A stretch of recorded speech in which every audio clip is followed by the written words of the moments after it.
है और मैडम सुल्तानिया जी ने आपके बीच में जो शब्द रखे, जो बातें रखी, वो मुझको फुलाने के लिए काफ़ी था। लेकिन मैं डिज़र्व करता हूँ या नहीं करता हूँ, ये इसको मैं अच्छे ढंग से नहीं बता पाऊँगा। खैर, जब वेलकम हो रहा था तो उस वक्त मैं थोड़ा इमोशनल था। वजह ये थी कि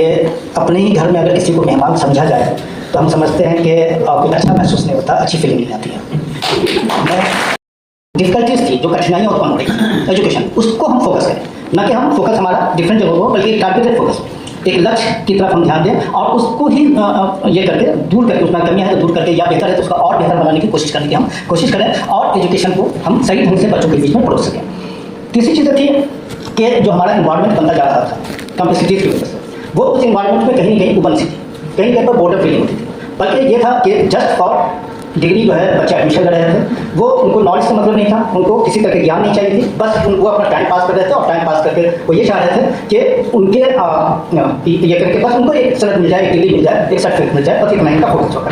लेकिन एनईपी बेस जब आया इन सारी चीज़ों को, इन सारी कमियों को उन्होंने इस पर ध्यान रखा और ध्यान रखते हुए ये कहा कि अब जो लर्निंग का हमारा प्रक्रिया होगा, लर्निंग की जो हमारी प्रोसेस होगी, वो प्रोसेस हमारी जो होगी वो क्रिएटिविटी की वजह पर ध्यान फोकस करेंगे। क्रिएटिविटी कहते हैं सृजनात्मकता, यानी कि हम किसी चीज़ को एनालिटिकल सोचें, हम किसी चीज़ में जो है इंटरप्रिटेशन करने की कोशिश करें, हम चीज़ में इनोवेटिव होने की बातें करें, तभी हमारी क्रिएटिव थिंकिंग जो है वो डेवलप करेगी। जब हमारी क्रिएटिव थिंकिंग डेवलप करेगी तो हम खुद प्राउडफुल करेंगे कि हमारे पास न केवल नॉलेज है, बल्कि उस नॉलेज से हम कहीं ना कहीं पर कुछ ना कुछ एक नयापन, एक नई चीज़ें हम दिखा सकते हैं, कर सकते हैं या ला सकते हैं। दूसरी चीज़ थी कि इस एजुकेशन में पहले यह था कि पॉसिटी ऑफ फंड्स थे, बहुत सारे रिसोर्सेज नहीं थे, तो कोलैबोरेशन की बात है। कोलैबोरेशन से हमारा तात्पर्य यह है कि जो सक्षम हमारे स्टेक होल्डर्स हैं उनके कॉन्टैक्ट में लिया जाए, उनसे स्पॉन्सर कराया जाए और जो भी सहूलत हमारे स्टूडेंट को हो सकती हो हम देने की कोशिश करें। हम more and more scholarship provide करें, हम फैसिलिटीज़ प्रोवाइड करें, हम टीचर्स को फाइनेंस कराएं, तो इन सारी चीज़ों को भी इसमें फोकस करने की कोशिश की गई। उसके बाद जैसे मैंने बताया कि क्रिटिकल थिंकिंग, यानी कि आलोचनात्मक सोच आपको डेवलप करने की भी पूरी कोशिश की गई कि हर चीज़ को आप खूब बहुत एक्सेप्ट करें। जैसे आपको कहा गया कि psychology the science of behaviour, आप एक्सेप्ट न करें, बल्कि आप कहें कि वाई ये साइंस ऑफ बिहेवियर है, क्यों है, कैसे है ना। इस तरह की आपके अंदर में क्रिटिकल थिंकिंग डेवलप करनी चाहिए। अपनी एक सोच के साथ आप उसको समझने की कोशिश करें, फिर अपने टीचर से, अपने गार्जियन से या फिर जो उस फील्ड में एक्सपर्ट्स हैं उनसे मिल करके आप उन सब चीज़ों को जो है सेटिस्फाई हों कि आपकी जो थिंकिंग है कितनी सही है, कितनी लॉजिकल है। अगर जो गलत है तो जो एक्सपर्ट्स हैं उन तक आपको कन्विंस करेंगे कि ये चीज़ ऐसे नहीं ऐसे हैं, इसलिए साइकोलॉजी को हम साइंस ऑफ बिहेवियर का नाम देते हैं, साइंस करते हैं। तो आपने एक इंटरप्रिटेशन, खुद इंटरप्रिटेशन करने की सख्ती होगी और साथ ही साथ आपके अंदर में एक आलोचनात्मक सोच डेवलप करेगी। उसके बाद कम्युनिकेशन पर भी जोर दिया गया है कि आपको वोकल होना है,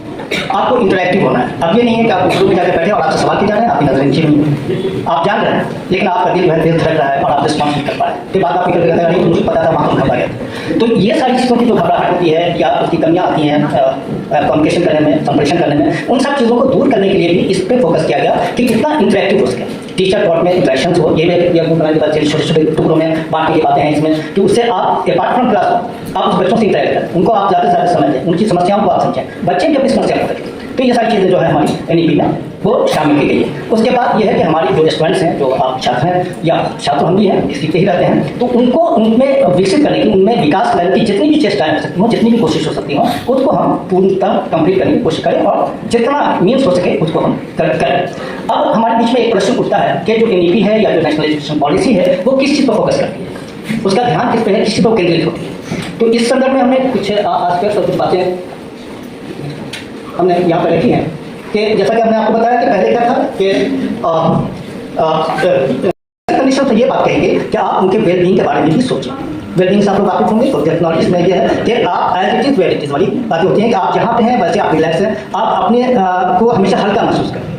है ना। तो इन सारी चीज़ों को भी साइकोलॉजिस्ट ने कहा कि आप इसको भी फोकस करें। साथ ही साथ ये बातें भी इसमें सामने है कि उनके वेलनेस के लिए यानी मेंटल वेलनेस के लिए भी गवर्नमेंट को उनकी पॉलिसीज़ को आगे होना पड़ेगा, आना पड़ेगा और इसको भी एजुकेशन पॉलिसी में शामिल की गई है। अब हम आगे बातें करेंगे कि किस तरह से इस पर तो ये किया गया है। अब जैसा हमने बताया कि जो हमारा प्राचीन काल था, हमारे प्राचीन भारत है या जिसको हम एंशिएंट टाइम्स कहते हैं, जैसे आप एक एरोन देख रहे हैं, उस वक्त जो एजुकेशन सिस्टम था कि जस्ट नीचे हम आए तो उसमें ये बातें आती हैं कि training for completeness of life,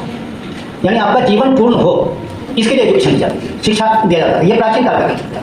आज के दौर में ये देखा गया है कि इसकी बहुत अहमियत है, बहुत ही जरूरत है, जिसको हम कहीं ना कहीं पर मॉडर्नाइजेशन की वजह से हम भूलते जा रहे थे, तो छोड़ते जा रहे थे। तो इसको भी फोकस करने की बात की गई है कि हम लाइफ को, जीवन को कंप्लीट कैसे करें, कैसे पूर्ण उनका जीवन बने, उस पर हमको फोकस करना होगा।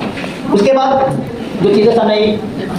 Modelling of character of male and women, for the battle of life. ये बहुत इंपॉर्टेंट है कि उनके कैरेक्टर बिल्डिंग की बात करें, चाहे वो हमारी औरतें हों, चाहे वो हम मर्दों में से हों, उनके कैरेक्टर बिल्डिंग को कहते हैं ना कि character is lost everything is lost, एक कॉमन प्रोवर्ब है। तो उस कैरेक्टर को हम रिस्टोर करें, उस कैरेक्टर को हम बचाए रखें, और उनके अंदर में जो नए बच्चे हैं, जो छोटे बच्चे हैं, उनके अंदर में अभी से वो इस तरह का एक मॉडल डेवलप करें, एक वैल्यूज उनके अंदर लाने की कोशिश करें कि आगे चल के वो एक सिविलाइज्ड नागरिक के रूप में हमारे सामने। उसके बाद जो फोकस हमारा है कि इन्हीं चीज़ों प्राचीन काल में जो स्वामी विवेकानंद हैं, जिनका पोजिशन यूथ के लिए बड़ा इंपॉर्टेंट होता है, उन्होंने अपने एक कथन में कहा था कि man making and character building education, यानी जो शिक्षा हो वो इस तरह का हो कि वो मैन मेकिंग हो और उसके में कैरेक्टर बिल्डिंग, यानी कि उनके शरीर निर्माण की बातें उसमें की जाए, तभी वो शिक्षा उचित शिक्षा है, वो शिक्षा पूर्ण शिक्षा है। तो इन चीज़ों को भी सामने जो है हमारी इस एजुकेशन पॉलिसी में शामिल किए गए। उसके बाद जो लाचा के एनईपी की बातें हम करें तो वो प्राचीन काल के जो हमारे कंसेप्ट है, जिसको अभी हमने आपके बीच में रखा, उन सारी चीज़ों को इसमें उन्होंने शामिल किए हैं और शामिल करके हमको वो शिक्षा देने की कोशिश की जा रही है। इन्हीं बातों को हमने यहाँ पर भी रखा है कि जो है वो पर्सन सेंटर्ड एजुकेशन जो है इस पर फोकस है, यानी आपके व्यक्तित्व को, आपके कैरेक्टर को, आपके वैल्यूज़ को, आपके मॉडल को किस तरह से हम ज़्यादा से ज़्यादा उसको मोटिवेट करें, किस तरह ज़्यादा से ज़्यादा आगे बढ़ाने की कोशिश करें।